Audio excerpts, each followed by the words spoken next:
pero empezamos de una vez, ¿ya? Ok.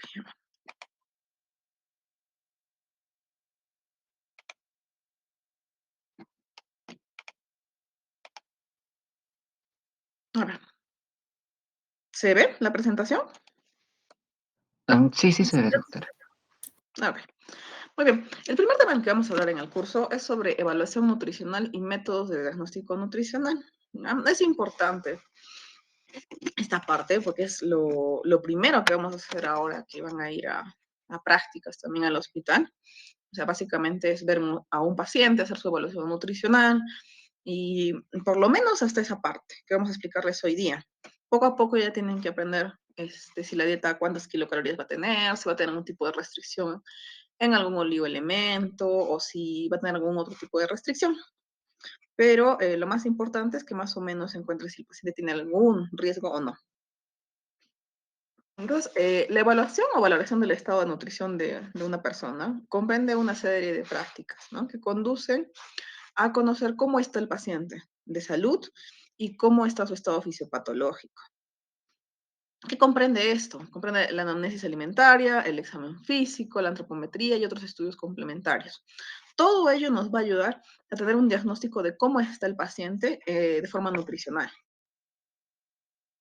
En el caso de la desnutrición, es cualquier trastorno de este estado nutricional que pueden ser causados por deficiencias en la ingesta, alteraciones en el metabolismo de los nutrientes o también una nutrición excesiva, ¿no? Recuerden que no solamente hablamos de la desnutrición como tal, sino también hay aquellos estados como la obesidad, el sobrepeso, la diabetes y las enfermedades cardiovasculares, que tienen que ver más bien con un exceso en la cantidad de comida o en la cantidad de algunos elementos que tenemos. ¿Ya? Esta definición es de la ASPEN. Entonces, primero vamos a ver la parte que es la detección o cribado. O sea, tomar población que aparentemente está sana o población que recién está entrando a la hospitalización para ver si esta persona va a tener o no un riesgo de hacer problemas nutricionales en los siguientes días, en las siguientes semanas. Entonces, esta detección o cribado, en realidad, todas las personas deberían tener una evaluación periódica de este estado nutricional. Y una es la detección y otra es la valoración, ¿no? Y lo que va a hacer la detección, obviamente, es identificar a personas que están en riesgo de sufrir esa desnutrición. Entonces, para la detección de estas personas en riesgo, tenemos estas herramientas, ¿no? La Sociedad Americana de Nutrición para Entrar y Enterarse, a la ASPEN, tiene una escala que se llama Valoración Global Subjetiva, de DETSKI, que es BGS. O tenemos también otras herramientas como la de la Asociación Europea de Alimentación Enteral y Parenteral, que es la ESPEN, que para la comunidad, o sea, para todos en general, los adultos, tenemos la Malnutrition Universal Screening Tool, el MUST, o en el hospital la Nutritional Risk Screening, el NRS 2002. Y en el caso del anciano tenemos el Initial Screening in Mini Nutritional Assessment, que es el MNA. Vamos a ver cada uno de ellos para ver cuáles son sus ítems y cómo los tenemos que aplicar. Recuerden que en el caso de la ESPEN tenemos para diferentes poblaciones, ¿no? O sea, para adultos, tenemos para pacientes hospitalizados y para pacientes ancianos. Entonces, la primera, que es la valoración global subjetiva, es una encuesta, se podría decir, que incluye varios ítems. Incluye la historia dietética, incluye la historia clínica con evaluación funcional, o sea, si el paciente está caminando o no, si ha perdido movilidad en los últimos días, semanas, y el examen físico, ¿no? El problema con este tipo de encuesta es que se requiere mayor tiempo comparado con las otras escalas y además es un poco más complejo porque hay que evaluar más al paciente si está caminando o no, si ha perdido o no movilidad. Es menos sensible para alteraciones nutricionales tempranas y se clasifica en tres, ¿ya? Un estadio A, que hay un cambio mínimo en la ingesta de alimentos y un peso corporal normal, o sea, el riesgo es muy bajo. El B, en la evidencia de la disminución de ingesta de alimentos con algunos cambios, también en su capacidad funcional, pero sin cambio en el peso, o sea, es un riesgo moderado. Y el C, que es una disminución significativa del peso y la ingesta de alimentos, ¿no? Con una reducción de la capacidad funcional. Este ya sería un riesgo mucho más alto. Am, un momentito. Entonces, básicamente eso es lo que va a evaluar, ¿ya? En las otras escalas que tenemos el MAST, que usa tres criterios independientes, que son el peso actual, la pérdida no intencional de peso y el efecto de la enfermedad aguda. Como dije, este primero es para toda la población y nos va a catalogar a la persona como riesgo nutricional bajo, mediano o alto. Esta herramienta es mucho más rápida y fácil de utilizar. Ya tenemos acá. Entonces, ¿qué es lo que se tiene que hacer? Para hacer este screening, en el paso uno, primero vemos el IMC, Pero, ¿no? disculpe, ¿está proyectando la pantalla? Sí, no está. Es que se acaba de cortar así. Ya, un ratito, Muy voy a solo. proyectarlo, ¿no?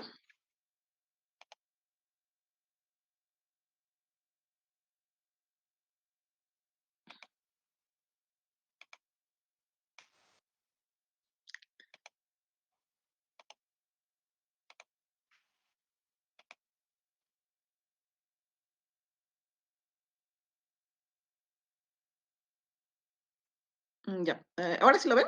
Solamente que me falta ponerlo en.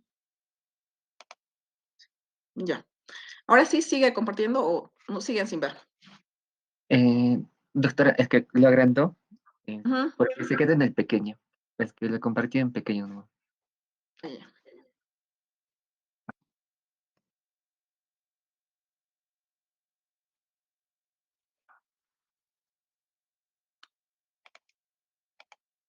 Ya. Ahora sí. Ujú, sí, ahora sí, está en grande y sí cambia. Ujú, ya. Bueno, todos estamos usando esa escala. O sea, en el paso uno tenemos que ver lo que es el IMC, que es lo que todos conocen, ¿no? La relación entre el peso y la talla al cuadrado. Si el paciente tiene obesidad, es una puntuación de 0. 18.521 y menos de 8.52. ¿Sí? El paso 2 es puntuar la pérdida de peso en los últimos 3 a 6 meses. Si ha tenido una pérdida de menos del 5%, 0. De 5 a 10, 1. Más de 10, 2. El paso 3 es la puntuación del efecto de las enfermedades agudas. Si el paciente está muy enfermo y no ha habido o es probable que no vaya a haber aporte nutricional durante más de 5 días, son 2 puntos. Entonces, por ejemplo, son personas que van a entrar a una cirugía muy compleja, personas que tienen pancreatitis o algún otro problema digestivo que les va a ser imposible que tengan dieta todo ese tiempo, lo calificamos con 2 puntos. Después de eso, sumamos todas las puntuaciones y vemos cuál es el riesgo, ¿no? Si tiene 0 puntos, el riesgo es bajo. Un punto es un riesgo intermedio y 2 a más puntos es un riesgo alto. Entonces, como ven, esto es mucho más sencillo, solamente es cuestión de ver o preguntar al paciente algunas cosas, pesarlo y tallarlo. Entonces, si el riesgo fuera bajo, él tiene que tener una asistencia clínica habitual, ¿no? O sea, si es un paciente que está ambulatorio, pues podría ser simplemente su control anual. Pero si está, por ejemplo, hospitalizado, podremos hacer un control semanal, de todas maneras, para ver cómo está. Y si fuera un riesgo intermedio, hay que tratar de hacer más bien una mayor anamnesis de su dieta y ver si va a necesitar algún otro tipo de conducta alimentaria, ¿no? En el riesgo alto ya hay que empezar un tratamiento, que lo ideal es que se pueda hacer entre un dietista y una nutricionista, ¿no? Ujú. La otra escala, que es el NRS 2002, es principalmente para pacientes al momento que ingresan a hospitalización. Entonces nos ayuda a catalogar al paciente para ver cuál va a ser su riesgo mientras estén hospitalizados. Es importante que cuando un paciente entra a hospitalización nosotros sepamos cuánto riesgo tienen, porque muchas enfermedades se complican por pacientes que no han sido nutridos adecuadamente. O sea, muchas veces pensamos que el paciente puede estar en NPO días, de días y no va a pasar nada, pero se ha visto que la desnutrición en un paciente que está hospitalizado aumenta los días de hospitalización, aumenta el riesgo de enfermedades, infecciones intrahospitalarias y de complicaciones postquirúrgicas en aquellos que ingresan a cirugía. En este tipo de puntuación tiene dos componentes, el grado de desnutrición y la gravedad de la enfermedad, que todavía es mucho más sencillo, pues, ¿no? Entonces, este es la primera parte. Se hace el screening inicial, viendo el IMC, si el paciente ha perdido peso o no, si el paciente ha disminuido su ingesta en la última semana y si el paciente está gravemente enfermo. Es cierta similitud a lo que hemos visto anteriormente, pues, ¿no? De igual forma, acá vemos el estado nutricional, la puntuación de acuerdo a lo que encontremos. Es la segunda parte. Igual vemos la puntuación de acuerdo a lo que encontramos la pérdida de peso, cómo está su peso y la pérdida de peso, perdón, y qué tipo de enfermedad tiene por el cual está hospitalizado, ¿no? Entonces, igual, vemos la puntuación ajustada y de ahí se califica al paciente. En el caso del MNA, que como había mencionado ya cuando empezamos estas escalas, esto es más que todo para la población geriátrica. Es una versión un poco más larga, ¿no? Porque son 18 ítems y se requieren más o menos unos 15 minutos para completar toda la encuesta o la escala. Y lo tenemos acá. Entonces, mide índices antropométricos, o sea, vamos a ver también el IMC, el perímetro braquial, el perímetro de pantorrilla, la pérdida de peso reciente. Continuamos con una evaluación global para ver cómo vive el paciente, si toma medicamentos o no, si ha presentado alguna enfermedad, si se moviliza o no, si tiene problemas neuropsicológicos o úlceras por presión, lesiones cutáneas. Entre otros parámetros estéticos, también tenemos que preguntar si come lácteos, carnes, huevos, frutas, verduras, si ha tenido problemas con el apetito, cuánto de agua está consumiendo, si se alimenta de forma autónoma o si necesita ayuda de alguien más. Y también la valoración subjetiva, o sea, si el paciente tiene algún tipo de nutricional, ¿no? O sea, si él sabe que tiene algún problema y cómo se encuentra su estado de salud. De igual manera, sumamos todos los puntos y de acuerdo a esos lo podemos catalogar de bien nutrido, con riesgo de desnutrición o desnutrido, ¿no? Entonces, hasta esta parte, lo que les he mostrado son escalas o encuestas que nosotros utilizamos para catalogar al paciente si tiene o no un riesgo de desnutrición. Y usualmente lo deberíamos utilizar cuando el paciente está entrando a la hospitalización o dependiendo de su edad, de repente podremos utilizar esta última, dependiendo también del tiempo, ¿no? Porque como he visto hay algunas que son más complejas que otras. Entonces, una vez que nosotros sabemos más o menos cómo está el paciente, tenemos que también ver cómo va a ser su evaluación nutricional un poco más compleja, un poco más completa. Entonces, para las herramientas de valoración nutricional tenemos herramientas subjetivas y herramientas objetivas. En el caso de las herramientas subjetivas, tenemos nuevamente la valoración global subjetiva, que es un método pronóstico que se considera un método de evaluación nutricional, ¿sí? Como habíamos visto, no nos diagnostica tanto el riesgo nutricional a priori, o sea, en sus primeras etapas, pero a largo plazo sí nos mide muy bien el pronóstico. Y además que va a predecir mejor el tiempo de la estadía hospitalaria. Dentro de esta valoración global subjetiva tenemos una que es un poquito más larga, que se llama generada por el paciente. Y esta ha estado siendo realizada más que todo para pacientes oncológicos. La anterior, que es la valoración global subjetiva, se utiliza más que todo para pacientes, o se utilizaba para pacientes quirúrgicos. Con el tiempo se fue ampliando hacia otros pacientes y para los pacientes oncológicos tenemos esto. Entonces obtenemos una puntuación numérica que permite valorar el nivel de actuación nutricional necesario para cada paciente. Esta es la valoración global subjetiva, o sea, la generada por el paciente. ¿Por qué se añade esto? Porque hay una parte que la tiene que completar el mismo paciente, ¿no? Y de igual forma, se tiene que ver el peso actual, cuánto tenía de peso hace 3 meses, si ha tenido dificultades para alimentarse o no, si ha habido falta de apetito, ganas de vomitar, o sea, náuseas, vómitos, estreñimiento, diarrea. Todo ello tiene que ir leyendo el paciente y viendo si tiene o no alguna molestia. Igual, si tiene algún problema con la alimentación, si come más, come menos, está igual, cómo se siente, ¿no? Cómo va su actividad cotidiana.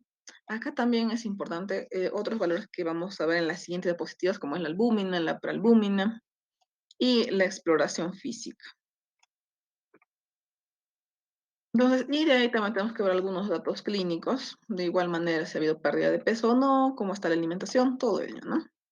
Recuerden que como es para pacientes oncológicos, aquí también tenemos que preguntar si ha estado tomando corticoides, si ha tenido tratamiento antineoplásico, edema, ascitis, que son signos de desnutrición.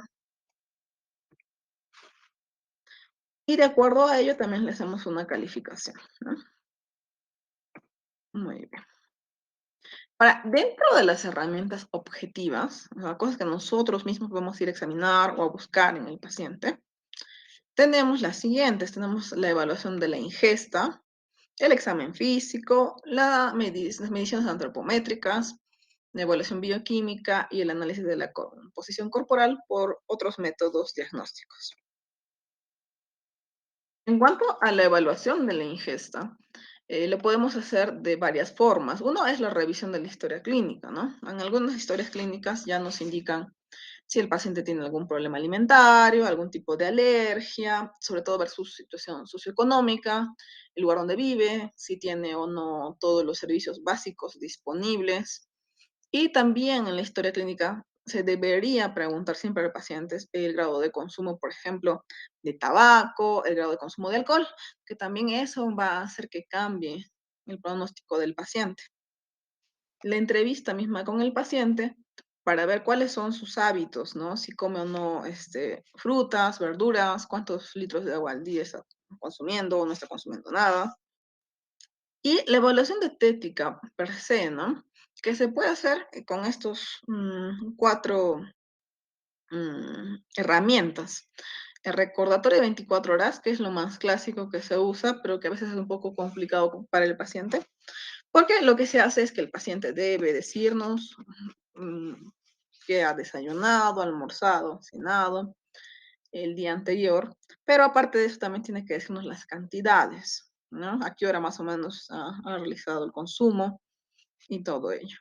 También se podría hacer un registro de alimentos, ¿no? Decirle al paciente que tenga anotado que desayuna cierto día, el almuerzo, debe ser mm, un registro muy específico, ¿no? Con las cantidades sobre todo. Cuando queremos ver cosas muy específicas, pues también podemos hacer la frecuencia de consumo de ciertas cosas para ver cada cuánto está consumiendo algún tipo de alimento, que puede ser, por ejemplo, si consume diariamente o no gaseosas o algún tipo de alimento que no sea sano, ¿no? La evaluación de ética tecnológica. Actualmente, como ya saben ustedes, tenemos apps, agendas en el celular, se puede anotar o tomar fotos y eso se puede mandar a la persona que está haciendo la evaluación dietética y esto se puede hacer por más tiempo, ¿no? Se puede hacer durante una semana, que el paciente puede estar registrando mediante fotos su comida, la hora en la que lo está consumiendo y con nosotros verificar cómo está la comida o la dieta del paciente. El otro punto es el examen físico. El examen físico le hacemos a todos los pacientes, es parte de nuestra labor como médicos, tanto en hospitalización como cuando van a consultorio externo. Y en el examen físico lo que tenemos que hacer es identificar la presencia y gravedad de los signos asociados con alteraciones del estado nutricional. Entonces, ¿qué deberíamos buscar? Si el paciente tiene ascitis, si el paciente tiene edema, si ha habido una pérdida de la grasa subcutánea, si tiene estrías, si ha tenido las uñas débiles, pérdida de cabello. Obviamente, cuando uno hace el examen físico, la mayoría de los signos que nosotros podemos encontrar son poco específicos, ¿no? Porque lo que nos indica muchas veces que el paciente pues está pasando por algún tipo de estrés. Sobre todo cuando se trata de deficiencias, pues no es que haya un signo específico para cada cosa. En algunos casos sí podría ser, pues son muy puntuales. Pero como les digo, tenemos que estar muy pendientes de la pérdida de la grasa subcutánea y si hay edema y ascitis, que son cosas que ya nos están indicando que ahí puede haber una disminución de las proteínas. Bien. En el caso de nuestra siguiente herramienta, que es la antropometría, pues lo más usado siempre es el peso y la talla. Y es importante que mientras estemos haciendo las prácticas y vayamos al hospital, pues siempre pesen y tallen al paciente, ¿ya? Pero es lo básico que tenemos que hacer. Y es muy importante que cada vez que hagan historias clínicas, cuando sean internos, también siempre registren el peso y la talla del paciente, ¿ya? El problema con los métodos antropométricos es que tiene algunas desventajas, ¿no? No generan puntos de corte universales. El detalle es que muchos de las escalas que nosotros tenemos o las escalas de mediciones, pues son hechas en población americana. No hay tablas que sean de nuestra propia población. Eso pasa a veces con peso, talla para niños, adolescentes, o en algunas otras medidas como pliegue tricipital, o vamos a ver en otras diapositivas. Además, para hacer los valores antropométricos se requiere capacitación. No se puede pesar y tallar a lo loco o con balanzas que estén descalibradas, que es un problema muy frecuente en nuestros hospitales. Además, tiene que tener experiencia y, como saben, los equipos no siempre son portátiles, es decir, siempre están en determinada área y tenemos que llevar al paciente hacia esa área. Dentro de estas medidas antropométricas tenemos, por ejemplo, el peso ideal, que es una medida que se da si es que no podemos pesar al paciente. ¿Ya?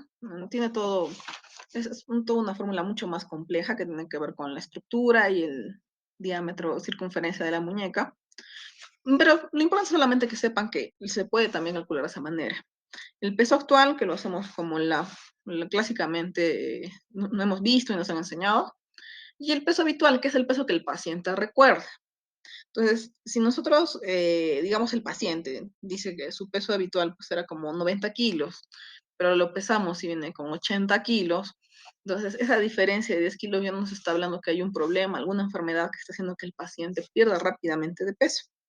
Pero también hay que preguntar, pues, ¿no? Otras cosas como si está comiendo sano o de repente ha cambiado sus hábitos alimenticios, si tiene otros síntomas. Entonces, para interpretar estos cambios de peso, pues tenemos el porcentaje de peso ideal, que es una relación entre estos pesos que les he mencionado, el peso ideal, el peso actual, el porcentaje de peso habitual y el porcentaje de cambio de peso. El índice de masa corporal, que es lo que más conocemos y que es lo que en realidad todos deberían saber, pues, ¿no? O sea, no saber el índice de masa corporal ya es un poco más grave. Eso es lo más importante que tienen que saber. Es lo que más usamos. Ya saben que lo normal es 18.5 a 24.9. El sobrepeso es de 25 a 29.9, la obesidad más de 30, y la obesidad pues se puede catalogar como grado 1, 2 o 3, o leve, moderada y severa o mórbida, que es un IMC más de 40. En el caso del bajo peso, pues es menos de 18.5. Pero hay que tener en cuenta que entre el 18.5 y el 20 ya es un paciente que tenemos que estar cuidando ese peso, porque de todas maneras es un paciente en riesgo. Y de ahí pues ya tenemos la delgadez leve, moderada y severa, cuando el IMC es menos de 16, que puede haber en ambos extremos pacientes. Otra medida antropométrica son los pliegues cutáneos. Entonces, lo que nos indican los pliegues cutáneos es la reserva de masa grasa. ¿Ya? Lo que nosotros vamos a ver ahí es cuánta cantidad de tejido adiposo tenemos. Se realiza con un plicómetro, puede medirse en el área tricipital, bicipital, subescapular o suprailiaco. No es recomendable hacer este tipo de mediciones en personas que tienen edemas o anasarca, porque la medida no va a ser exacta, ¿no? Es un paciente que está con una mayor cantidad de líquidos. Ahora también se puede utilizar la circunferencia muscular del brazo, pero esta es más que todo para ver el lado muscular o la cantidad de, de tejido muscular, ¿no? Entonces, básicamente lo que yo quiero es que sepan, conozcan que tenemos diferentes medidas antropométricas para evaluar cada uno de los tejidos, el tejido adiposo, el tejido muscular, que se pueden hacer varias medidas y todo ello. Para esto que son los pliegues cutáneos, existen escalas para ver si esta persona está bien o no dentro del rango de la población normal. Como les dije, no es que haya para nuestra población, son en poblaciones americanas. Al final les voy a enseñar algunas tablas que tenemos. Y el detalle es que si no tenemos uno de nuestra propia población, a veces podríamos dar diagnósticos errados. Muy bien. Ahora tenemos los marcadores bioquímicos que también son parte de la evaluación nutricional. Y bueno, su objetivo es eso, ¿no? Confirmar que si hay deficiencias nutricionales, que nosotros realmente hayamos sospechado cuando hemos hecho el examen físico, cuando hemos hecho la anamnesis dietética. La principal, la que todos vemos, la que todos conocemos, es la albúmina. La albúmina, pues que es una proteína, lo que nos indica es cómo está la cantidad de proteínas en nuestro cuerpo. La albúmina tiene más o menos un tiempo de vida media de unos 21 días. Es decir, que si los problemas nutricionales más o menos tienen unas 3 semanas, podríamos empezar a ver algunas alteraciones en esa parte. Principalmente es el examen que más encontramos en nuestro hospital. Mm, Casi todos los pacientes por lo menos pueden tener este valor. También tenemos la prealbúmina y la transferrina, que también son proteínas plasmáticas, pero con un tiempo de vida media diferente. La prealbúmina es de 2 a 3 días y la transferrina es de 8 a 10 días, ¿no? Entonces, estas proteínas, ya que tienen cierto origen hepático, nos ayuda para ver eso, ¿no? Trastornos hepáticos o enfermedades con pérdida de proteínas, como pueden ser las fístulas, problemas de peritonitis, síndrome nefrótico, todo eso. Entonces nos indica cuán grave está siendo la enfermedad para este paciente. Después tenemos lo que es la proteína transportadora retinol, que nos ayuda también para ver deficiencias de vitamina A, la metilestirina, la somatomedina, que tienen que ver con la hormona de crecimiento, la leptina, que es también una hormona que regula el apetito, es mucho más difícil de dosar. En los otros dosajes que tenemos es importante ver también el colesterol. Como ustedes saben, nosotros medimos la dosis del colesterol para ver riesgo cardiovascular, ¿no? O sea, entre más alto el LDL, más posibilidades que el paciente en algún momento de su vida pueda tener un evento cardiovascular. O sea, dice se puede ser un infarto de miocardio, una enfermedad cardiovascular. Pero se ha visto que el colesterol también puede ser un marcador nutricional. O sea, si este colesterol está demasiado bajo, también nos indicaría que el paciente no esté siendo bien nutrido. Y esto dentro del ámbito hospitalario. Entonces, los niveles de colesterol menores a 160 ya nos están indicando que este paciente tiene un riesgo de malnutrición durante su hospitalización. Entonces hay que tener mucho cuidado cuando piden colesterol de repente en el paciente hospitalizado, ¿no? No es lo mismo que un paciente que está viniendo por consultorio externo. Más bien, si este está muy bajo, nos indicaría que el paciente podría tener otras alteraciones, ¿no? Otro marcador que tenemos es el balance de nitrógeno, que lo que nos indica pues es el metabolismo de las proteínas. Indirectamente pues también nos da todo lo que es el estado nutricional. Tenemos el índice de creatinina talla, tenemos las pruebas inmunológicas, y dentro de las pruebas inmunológicas tenemos, por ejemplo, el recuento de linfocitos en sangre periférica, que usualmente nos puede dar una disminución de estos valores si es que no tenemos problemas de nutrición. Entonces, pero hay que tratar de tener los valores absolutos. En otros tenemos las mediciones directas de la función muscular y para esto se utiliza un método que es la dinamometría. Es decir, con un dínamo lo que hacemos es ver cuánta es la fuerza del paciente, ¿no?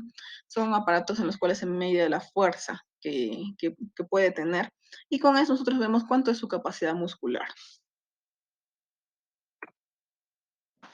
En cuanto a la medición de la composición corporal con otros métodos, porque todo lo que hemos visto, muchos de ellos más dependen de nosotros, este tipo de métodos se requiere otro tipo de máquinas y otros procedimientos. El más común es la bioimpedancia, ¿no? Que es un método no invasivo que nos ayuda a determinar la composición corporal, o sea, nos ayuda también a ver cuánta cantidad de grasa tenemos. ¿Y en qué se basa? Se basa en la resistencia de una masa libre de grasa para la transmisión de corriente eléctrica. La bioimpedancia es mucho más fácil de usar, es barata y es bastante reproducible. Por ejemplo, cuando se trata de hacer trabajos de investigación o queremos mandar a un paciente para ver cuál es su composición corporal. También tenemos la hidrodensitometría, que igual lo que nos indica es cuánta es la densidad de nuestro cuerpo, que tiene cierta relación con el principio de Arquímedes. No sé si se acuerdan que cuando uno entraba a una tina, la cantidad de agua que sale tiene que ver con la densidad de nuestro cuerpo. Y otros exámenes que nos ayudan a ver la composición corporal, pues es la tomografía y la resonancia magnética nuclear. Muchos de ellos, ya sin necesidad de que sea solamente para eso, nosotros podemos observar en las placas, ¿no? Cuánta cantidad de grasa tiene el paciente en la pared y también se puede observar la grasa visceral, que la grasa visceral es la que nos aumenta mucho más el riesgo cardiovascular. Muy bien, entonces, básicamente, esos son todos los instrumentos que tenemos para hacer la evaluación nutricional. Como les vuelvo a repetir, los primeros son para ver nuestro riesgo nutricional, o sea, cuánto se puede complicar el paciente en el futuro. Y la segunda parte que hemos visto es para ver la evaluación nutricional en ese momento del paciente. Entonces, acá estoy dejando la bibliografía de esta presentación. He usado el libro Rodota, que es también de nutrición. También les recomiendo que si pueden descargarlo, descarguen para que también es un buen libro de hitoterapia. A ver, quiero que vean las tablas. Vamos a dejar de compartir. Un segundito.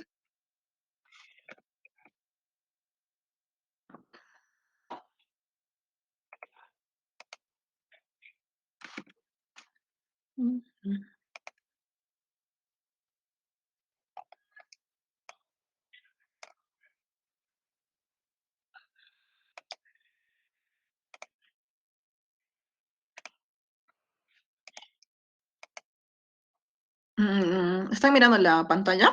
¿Sí? Sí, sí, doctor.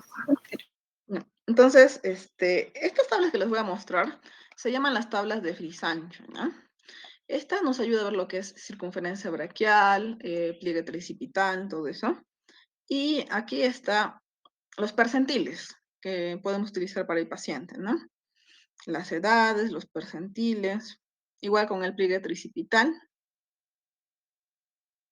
la circunferencia muscular braquial, el área muscular braquial, tiene varias medidas, ¿no?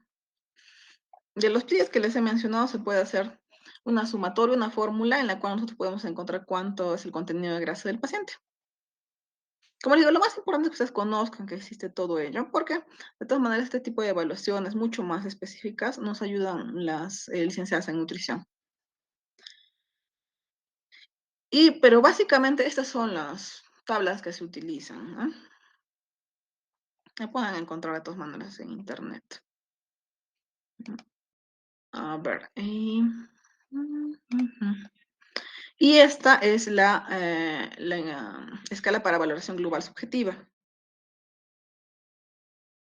que como les había mencionado, pues tiene algunos problemas porque no es tan sencillo como las otras escalas que les he mencionado. Hay que ver el cambio de peso y los cambios en la ingesta dietética, ¿no? Si ha estado teniendo algún tipo de ayuno y cuánto tiempo. Se vio síntomas gastrointestinales y también evaluar la capacidad funcional del paciente. Es un poquito más complicado si es un paciente ambulatorio, pero como les digo, nos ayuda mucho más en pronóstico, si estamos hablando de un paciente hospitalizado. También sobre sus requerimientos nutricionales y todo ello, y su examen físico, ¿no? Esta es la valoración global subjetiva y la otra que también ya hablamos es la valoración global subjetiva, pero generada por el paciente, que como les había mencionado es para pacientes principalmente oncológicos, donde acá el paciente les va a ayudar con la primera parte y de ahí el médico tiene que completar el resto para hacer la valoración, ¿no? Si tiene un buen estado nutricional, si tiene un riesgo o una malnutrición grave, ¿no? Muy bien. Igual, todo se puede encontrar, está libre en internet, pero por lo menos la valoración global objetiva, después le voy a pasar a sus delegados para que también les pasen a ustedes y lo tengan en consideración para que puedan hacer sus evaluaciones nutricionales a los pacientes, ¿no? Listo. Muy bien, esto es con respecto al primer tema que vamos a tocar. No sé si tendrán alguna duda, alguna pregunta.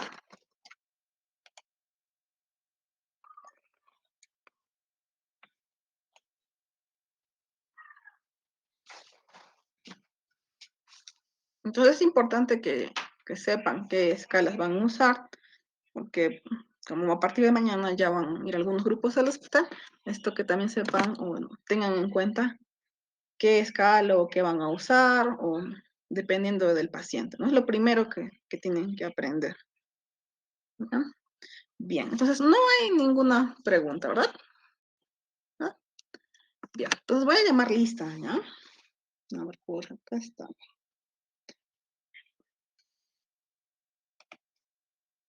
Ya, muy bien. A ver, un segundo, voy a compartir pantalla.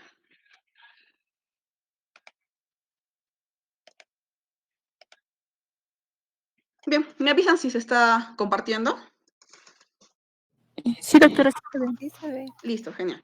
Entonces, la segunda parte que vamos a hacer ahora es una revisión panorámica de lo que ustedes probablemente ya han visto en el hospital, que es cómo indican la dieta a los pacientes. O sea, seguro que han escuchado términos como dieta líquida amplia, restringida, blanda, con residuos, sin residuos. Las indicaciones para cada patología lo vamos a hacer en las diferentes clases que vamos a tener posteriormente y seminarios. Pero lo que vamos a ver ahorita es una vista panorámica de cómo se debería indicar y cómo se clasifican estas dietas. ¿Ya? Es importante que capten cada una de las ideas, es una cuestión muy resumida, pero es importante que lo tengan en consideración porque esto les va a ayudar para siempre. Entonces, la hidroterapia es una ciencia dentro del ámbito de la dietética que estudia la combinación de nutrientes e identifica los aspectos claves para prevenir, para tratar o curar ciertas enfermedades, así como algunos de sus síntomas a través de una buena alimentación. La alimentación en un paciente es sumamente importante. Creo que a veces no le damos la suficiente fuerza en las indicaciones, pero la nutrición en algunas patologías es fundamental, ¿no? En los casos de pancreatitis, siempre se ha visto que entre más o se prolongue el estado de NPO, puede ser perjudicial para el paciente. Es también sumamente importante en pacientes que están en unidad de cuidados intensivos, en pacientes que están operados o están posquirúrgicos, en diversas patologías. Entonces, ya hemos visto cómo debe ser la evaluación nutricional del paciente. Entonces, tenemos que tener esas consideraciones. ¿Cuál ha sido su evaluación nutricional inicial? Si el paciente ya ha venido con cierto riesgo en hospitalizarse o no. O de repente ha venido ya tranquilo, sin ningún tipo de riesgo, pero durante la hospitalización ha ido decayendo. O de repente ha sido un paciente que ya ha venido con con un riesgo nutricional moderado o un riesgo nutricional alto. De repente un paciente geriátrico, un paciente oncológico que ya tiene alto riesgo de complicarse, ¿no? ¿Qué es lo que tenemos que tener en cuenta? El peso corporal actual y los antecedentes de peso, ver cómo ha estado el paciente en los últimos meses. Registro de los alimentos que el paciente ha estado consumiendo recientemente, en los días anteriores a hospitalización. Cualquier cambio en el estado médico, si de repente en la última semana ha debutado con diabetes o ha empezado con un tipo de enfermedad cardiovascular o ha estado presentando problemas de alguna enfermedad diarreica aguda, intolerancia oral, todo eso tenemos que ver. Cuáles son sus instrucciones dietéticas, si es que de repente él consume algún tipo de dieta especial, de repente si es un paciente vegano, si es que tiene algún tipo de consideración o intolerancia alimentaria. Y también muy importante es el apoyo familiar o la falta del apoyo familiar. Van a ver ahora de repente si les toca algún paciente cuando vayan al hospital, de repente pacientes geriátricos que vienen con un grado de desnutrición bastante considerable, cuyas familias pues no se preocupan por ellos, no están recibiendo sus alimentos adecuadamente, o son pacientitos que tienen una postración crónica. Y cuando están postrados crónicos, pues también a veces no cuidan su alimentación o solamente les dan calditos y descuidan otros macronutrientes. Entonces, en general, vamos a clasificar las dietas de esta manera, ¿ya?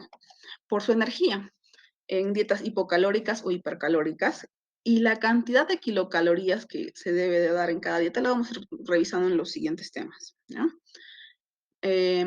Con algún tipo de modificación de los principios inmediatos, o sea, de repente cambios en los hidratos de carbono, cambios en los lípidos o cambios en las proteínas.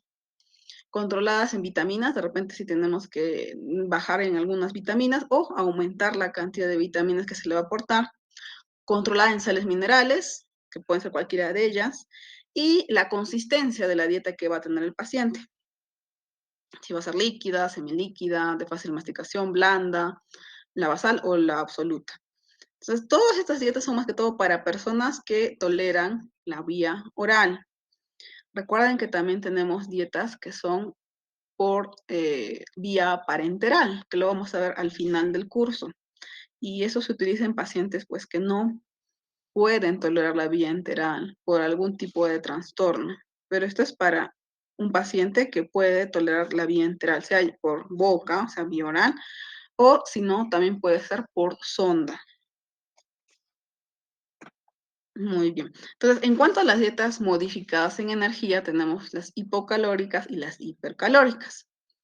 En el caso de las dietas hipocalóricas, lo que nosotros queremos es un déficit de energía continuo. Esto está indicado en pacientes con obesidad, diabetes, enfermedades cardiovasculares. ¿Cuánto debemos reducirlo? Lo vamos a ver cuando hagamos la clase de esas enfermedades. En general, se prefiere que las pérdidas de peso sean lentas, porque esto va a permitir adoptar nuevos hábitos alimentarios que perduren en el tiempo. Si ustedes ven las dietas que son para bajar de peso, hay que tener cuidado de aquellas dietas que son muy restrictivas y el paciente no lo va a poder seguir en el tiempo. Porque cada cierto tiempo aparecen dietas nuevas para bajar de peso, adelgazar, pero hay que ser conscientes de que esta dieta, lo importante es que sea perdurable, que el paciente lo pueda continuar años. Entonces, una dieta a la que no se puede adaptar es un poco más complicado. Entonces, las dietas que favorecen pérdidas de peso muy rápidas, pues no contribuyen a este cambio y fracasan en el tiempo, y muchos tienen fenómeno de rebote. Por eso, lo ideal es que las dietas no sean tan restrictivas, ¿no? Por lo menos deberíamos tener unas 1.200 kilocalorías diarias para un adulto. Pero en algunos casos, pues se dan dietas mucho más restrictivas, de 1.000 o de 800 kilocalorías, por ejemplo, en pacientes que van a entrar a cirugía bariátrica y se necesita que bajen de peso rápidamente, pero son por periodos más cortos. Tenemos las dietas hipercalóricas, que en este caso más bien estamos aumentando la cantidad de energía que le estamos dando al paciente. Y esto más bien lo damos en patologías graves, en que están empezando a causar desnutrición. Y el paciente necesita esas kilocalorías para poder mejorar el sistema inmunológico y para poder equilibrar esa tasa de pérdida que presenta. Las dietas modificadas en cuanto a sus principios inmediatos. Las modificadas en hidratos de carbono, que es lo clásico para pacientes diabéticos. Entonces, en los pacientes diabéticos lo que nosotros vamos a primar son los carbohidratos de absorción lenta. Nosotros llamamos carbohidratos complejos, que no se van a metabolizar rápidamente. Por ejemplo, si uno toma un vaso de gaseosa, ese azúcar se digiere rápidamente y lo que hace es provocar un pico de glucosa. Y ese pico de glucosa es lo que altera todo nuestro metabolismo. Por eso en los pacientes diabéticos se limitan a ese tipo de azúcar, o sea, los azúcares simples, de rápida absorción, desde el azúcar, la miel, las gaseosas, que en realidad es todo lo que utiliza los alimentos industrializados. Cuando el paciente, digamos, queremos que baje de peso, que adelgace, también, aparte de disminuir el aporte energético, que lo hemos visto en la anterior diapositiva, también es importante incluir algunos carbohidratos con bajo índice glicémico, que van a evitar que se eleven las glicemias, ¿no? Entonces, eso también lo vamos a ver en un seminario, qué es el índice glicémico, cuáles son los alimentos con menor índice glicémico. La dieta también debería ser rica en fibra, en algunos pacientes, por ejemplo, pacientes que tienen problemas con la digestión, que sufren de estreñimiento constante. Entonces, si han visto, en las indicaciones les ponemos rica en fibra o añadiéndole fibra. Dieta pobre en residuos, que es lo contrario, en personas que no queremos que consuman fibra. Por ejemplo, cuando estamos preparando pacientes para colonoscopía o que tienen algún tipo de problemas o intolerancias a las fibras. Dieta cetogénicas. Y en estas dietas cetogénicas, que a veces se han utilizado para personas que tienen problemas de epilepsia, que también seguro lo han visto en pacientes que quieren bajar de peso. Una dieta cetogénica lo que hace es disminuir la cantidad de carbohidratos y el resto de kilocalorías que les falta lo aumentan principalmente en proteínas, ¿no? Entonces eso hace que el cuerpo empiece a utilizar más cetonas para poder continuar. Y eso también puede ser disminuir de peso. El problema es que a veces los pacientes no se adaptan muy bien a este tipo de dietas. También se puede hacer un control de glúcidos en casos de intolerancia o de alergias alimentarias. Por eso también es importante preguntar al paciente si tiene algún tipo de alergia. Por ejemplo, tenemos aquí una dieta que es sin residuos, o sea, sin fibra. Entonces, ¿qué alimentos excluyen ese tipo de dieta, no? Y aquí también tenemos todo lo que son los alimentos recomendados. Otro tipo de dieta modificada sería la que está controlada en grasas. En esta tenemos las dietas bajas en grasas en pacientes que tienen problemas de dislipidemias. Nuevamente, la dieta cetogénica, que como les dije, lo que se hace es reducir los carbohidratos y se aumenta tanto las proteínas como las grasas. O sea, la persona come casi la misma cantidad de kilocalorías, pero el sustrato es diferente. Y también cuando tenemos, por ejemplo, restricción a algunos triglicéridos de cadena media, como son los ácidos caproico, caprílico, cáprico y láurico, ¿no? Em, Se puede utilizar para algunos pacientes que tienen nutrición parenteral o nutrición artificial. Por ejemplo, dietas que tienen un control lipídico, tenemos esto, ¿no? Los alimentos que pueden ser limitados o prohibidos, los lácteos que a veces pueden tener mucha grasa, carnes grasosas como la de cordero, la de cerdo, la pastelería en general porque usa bastante cantidad de grasas, el alcohol, algunos alimentos que pueden tener mucha cantidad de grasa o las grasas que utilizamos para cocinar. Hay que tener cuidado siempre de las restricciones en cuanto a grasa, porque no todas las grasas son iguales, pues, ¿no? Solamente algunas grasas de origen animal son las que son más problemáticas. Pero el cuerpo también necesita lípidos, entonces por eso hay que priorizar lo que son grasas de origen vegetal. Todo tipo de dieta modificada sería la en la cual modificamos las proteínas y otros compuestos nitrogenados. En eso tenemos las dietas hiperproteicas, que a veces nosotros lo tenemos que utilizar en personas que están con un catabolismo intenso, en personas con politraumatismo, cirugía mayor, sepsis, grandes quemados, en la cual hay que aumentar la cantidad de proteínas para que este paciente no se complique. Dietas hipoproteicas, que a veces se tienen que utilizar en algunas patologías hepáticas y renales, que en realidad no es que se baje todas las proteínas, sino que algunos tipos de proteínas. Dietas controladas en purinas, que lo utilizamos para pacientes con problemas de gota y de hiperuricemia. Dietas controladas en aminoácidos específicos, personas que tienen fenilcetonuria, homocitonuria, entre otros. En cuanto a las dietas controladas en vitaminas, pues lo usual más bien en nuestro medio es que haya más bien una hipovitaminosis, ¿no? Sobre todo hemos visto más de vitamina D. Y en ese caso, más bien tendríamos que asegurarnos que el paciente consuma una buena cantidad de calcio. Recuerden que la vitamina D más que todo se activa con la exposición solar, que el paciente también tenga ese tipo de exposición solar para que no haya problemas. Pero también recuerden que muchos pacientes toman complejos vitamínicos en indicación médica y muchos de ellos se pueden eh, almacenar en nuestro cuerpo. Entonces, por lo menos lo que son suplementos vitamínicos siempre hay que ser muy cautos. No todas las personas lo necesitan. Si tienen una alimentación balanceada, si es que no están hospitalizados y nada de eso, la mayoría no lo requiere. En cuanto a las dietas controladas en minerales, pues tenemos todos estos minerales, tenemos sodio, potasio, calcio, fósforo, cobre, yodo, hierro principalmente. La que más seguro que han visto es el sodio, que lo vemos en las dietas hiposódicas, en la cual bajamos la cantidad de sodio en personas, por ejemplo, que tienen hipertensión, problemas renales o problemas hepáticos. Que principalmente el sodio no es que esté tal cual en los alimentos, sino que principalmente lo vamos a encontrar en productos enlatados. Cuando nosotros comemos más comida procesada es de donde existe el exceso. El potasio, que el potasio está en frutas y verduras, que se tiene que restringir pues en enfermedades renales, porque desgraciadamente cuando hay ya esta patología no hay una buena excreción de potasio.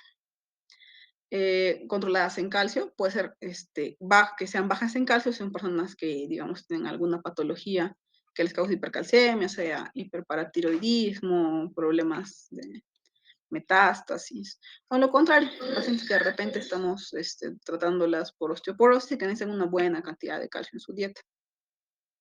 El fósforo, que también hay que tener cuidado en pacientes principalmente renales. El cobre, que básicamente su restricción es para la enfermedad de Wilson. El yodo, que más bien su deficiencia, lo que usualmente daba era un bocio endémico, que actualmente el yodo lo encontramos en la sal, así que ya esas posibilidades de déficit son mucho, mucho menores. Y el hierro, ¿no? Que es muy común encontrar deficiencia y asociada a la anemia. Entonces, dentro de la dieta realmente tendríamos que aumentar a veces hierro. Y la última parte de la clasificación es según la consistencia, lo que vaya a ir tolerando el paciente. Muchos pacientes ingresan con una ecuación de NPO, o sea, nada por vía oral, son pacientes que no consumen nada, absolutamente nada. Y dependiendo de su patología, se puede ir de repente de frente ya a una dieta con una consistencia ya blanda o semisólida.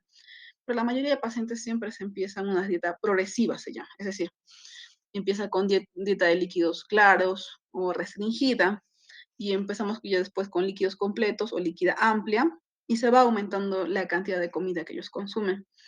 El problema con las dietas líquidas es que la cantidad de kilocalorías que nos dan son muy bajas. O sea, por ejemplo, una dieta líquida restringida solamente nos podrían dar hasta casi 375 kilocalorías.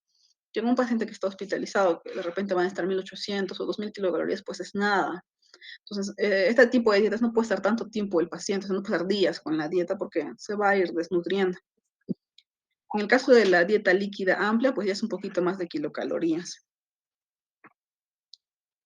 Por ejemplo, esta es la dieta de líquidos claros o dieta líquida restringida. En realidad es una forma muy, muy, muy leve de empezar a activar el sistema digestivo, ¿no? Esto es necesario cuando queremos limitar mucho los alimentos que ingresan por el aparato digestivo. Puede ser, digamos, postoperatorio, cuando se está haciendo algún tipo de diagnóstico con imágenes o cuando están siendo preparados para colonoscopía. Entonces, lo que nos ayuda básicamente es reemplazar líquidos y electrolitos, pero como hemos visto, no nos da tantas kilocalorías. Debe ser utilizado a corto plazo. Entonces, ¿qué se puede utilizar solamente en esto? Café, té, algunas bebidas. Bueno, obviamente no vamos a dar eso en pacientes que tengan el problema de diabetes y eso, ¿no? Gelatinas, jugo de manzana, caldos, básicamente, ¿no? En caso de la dieta de líquidos completos o dieta líquida amplia, que es lo que utilizamos en el hospital, en esta ya tenemos una mayor cantidad de kilocalorías, pero es una progresión de la anterior dieta y es adecuado pues en personas que están recuperándose del postoperatorio, personas con enfermedades agudas o personas que tienen problemas para deglutir.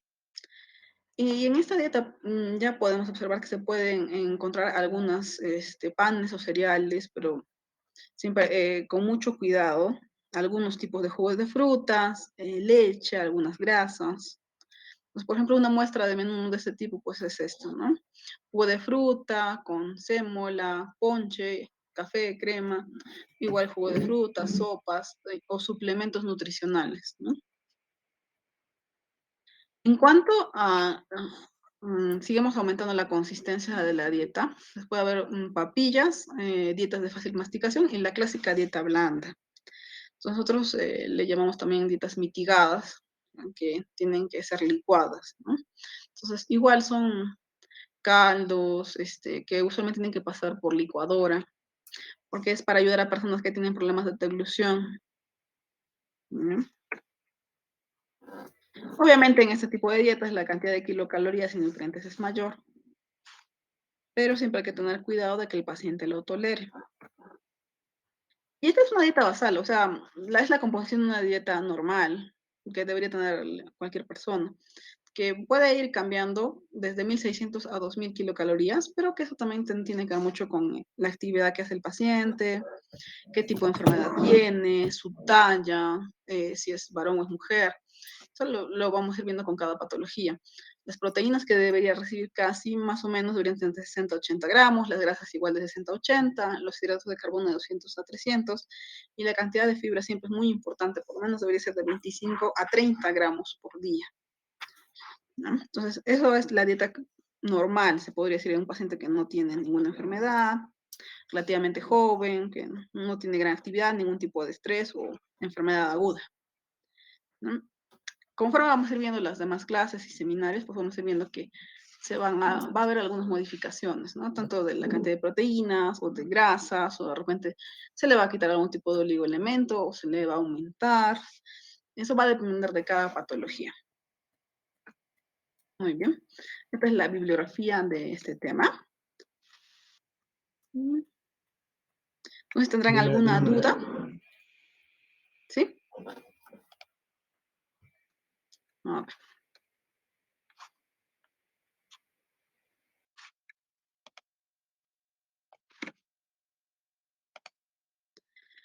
Listo, muy bien. Luquia pasa, está levantando la mano, ¿sí?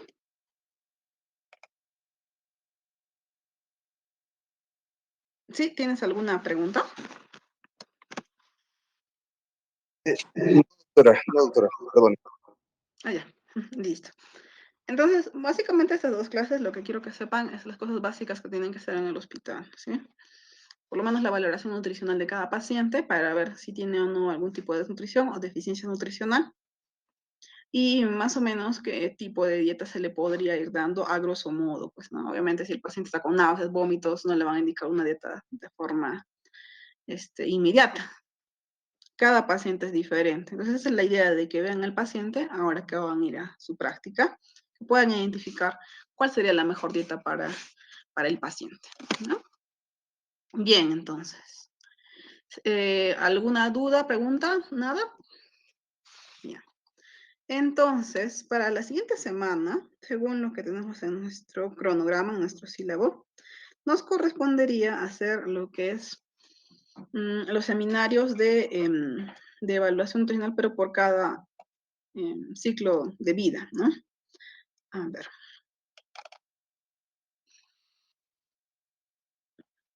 Como les había mencionado el día de ayer, cada seminario máximo debe durar 1 hora. Ya no, tampoco necesitamos que se extiendan demasiado, es necesario que siempre los puntos más importantes y al final del seminario, o sea, de lo que ustedes expongan, divídanse el tema. Vamos a hacer algunas preguntas a cada uno de los expositores. Entonces, la siguiente semana, que es la semana 2, ya hemos avanzado lo que es dietoterapia. Nos faltaría manejo nutricional y dietas por grupos etarios, que sería manejo nutricional en el niño, en adulto, adulto mayor y gestante, ¿sí? Entonces, lo vamos a hacer el día miércoles y el día viernes, igual a las 5 de la tarde. El día miércoles hacemos el manejo nutricional en el niño y en el adulto, y el día viernes hacemos manejo nutricional en el adulto mayor y en la gestante, ¿no? ¿Algún problema de repente con el horario, algo? Es el momento de que lo manifiesten. Doctora, por hora de seminario se refiere a hora por tema, ¿verdad? O sea, por ejemplo, Sí, los 4 primeros, que es manejo nutricional del niño, tienen hasta 1 hora. exacto. Los 4 expositores que son de la lista del 1 al 4. Sí, o sea, máximo se podría extender cada uno, pues, 15 minutos, ¿no? Ya está. Listo. ¿Alguna otra duda? No hay problemas con el horario, ¿sí? Quedamos esos días. Bien, listo. Entonces, ya que no hay ninguna duda, pregunta, todo está bien, quedamos así para la siguiente semana, miércoles y viernes. Ya también me han mandado la lista de los alumnos y qué horarios van a ir para la práctica de este mes. Entonces, mañana los espero a quien le corresponda. En el consultorio 16 voy a estar, ¿no? Ahí me encuentran en el Hospital de Salud, en Salcedo, ¿no? Si hubiera cualquier cosa igual, por si acaso se comunican con la delegada para que les puedan mandar mi número, ¿no? Bien, listo. Entonces, eso sería todo. Buenas noches. Nos estamos viendo la siguiente semana. Gracias, doctor. Gracias, doctora. Hasta luego. Gracias, doctora. Gracias, Hasta luego, doctora.